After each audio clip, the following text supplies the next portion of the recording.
SMT Nation, we back. We got a video here today. We're going to cover two items, one from Verizon, the other from T-Mobile. Both really good things. I just want to kind of take a look at them objectively, see what it does for the company, each respective company, I should say, and give you guys the overview and my takeaways here. All right. So the first one is from telecompetitor.com. I will link it. In fact, I'll link both articles. They're in the description. Verizon upgrades core network to 400 gigabits per second per port. That sounds like a lot of capacity potential, I would say. All right, this is dated today, August 2nd, time of this recording. According to this report, Verizon is upgrading its core fiber network, supporting speeds of 400 gigabits per second per port in optical technology. The company said the upgrade will support growing bandwidth demand, particularly on its 5G ultra-wideband network. So that's going to be a combination of millimeter wave and C-band and whatever future assets Verizon decides that they want to invest in. The network saw an increase 249% between January of 2021 to June of 2022. That is one heck of an increase, folks. You could see why they've gone ahead and made that investment.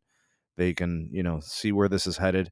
And if they can do that in just 14 or 15 or 16 months, imagine what this is going to be, a year or 2, 3 years from now. It'll be for sure, if not 249 additional percentage increases, I'd say it's going to be double that. The new optical core network will use technology from Juniper and can be upgraded to 800 gigabits per second and 1 terabyte per second per port in the future. I would expect this to probably be really important in this announcement.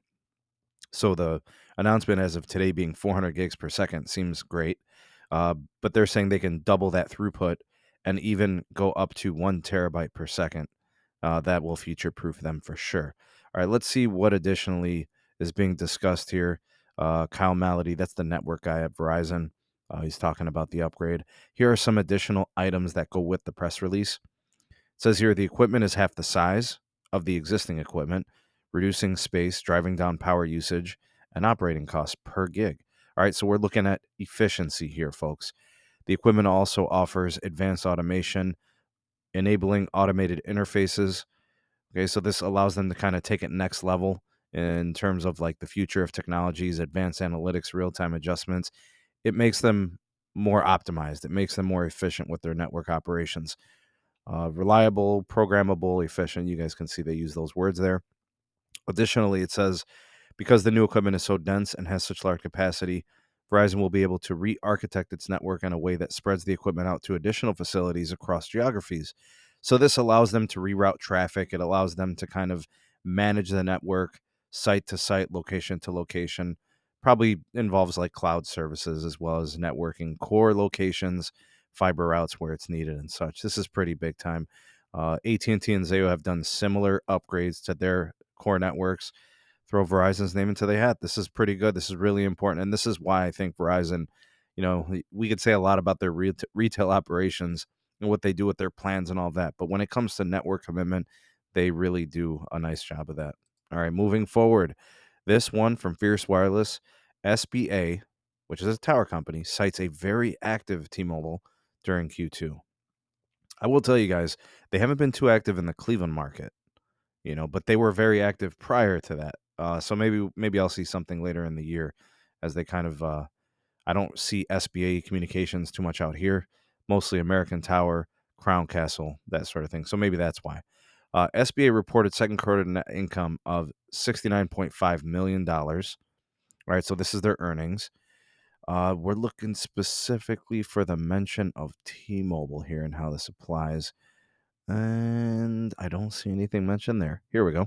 In terms of who's leading the charge in carrier activity, T-Mobile is certainly number one with its very active 2.5 gigahertz and 600 megahertz deployments. Okay, so according to SBA executives, and then it says Verizon and Dish rounding out the top three. This indicates to me that SBA does a lot of work for T-Mobile and they do a lot of work for Verizon and also Dish in terms of co-locating sites and upgrading sites and building sites. I don't see AT&T mentioned here. So I wonder if that's because AT&T does a lot of their own sites as well as American Tower and Crown Castle. That could be the situation there. But they did go on to signal that AT&T is going to be upgrading sites with C-band, the 3.45, the 3.7. They're doing a lot of upgrades too, and they're starting to catch traction. So I would assume Q3 for SBA from AT&T should be a good showing. All right, so this is an indication of how busy T-Mobile has been. They've done a phenomenal job to look to upgrade their network, add capacity to their existing sites. Integrating the Sprint sites as well. They've kept a lot of those for coverage, for capacity. Remember, T-Mobile does two things with their network. They do traditional mobile side, and then they also do fixed wireless access 5G home internet. So their upgrades are going to be really important to them in order to support their consumer base usage. So this is great. Very good to see T-Mobile extremely active. They are doing quite a nice job to upgrade their network. So we got a couple things here, both great pieces of news out of T-Mobile and Verizon. Comment down below your thoughts and opinions on these stories. You all the voice of the people, the SMT Nation. Let your voice be heard. Like, share, subscribe for more. Turn on the bell notification icon to never miss an upload.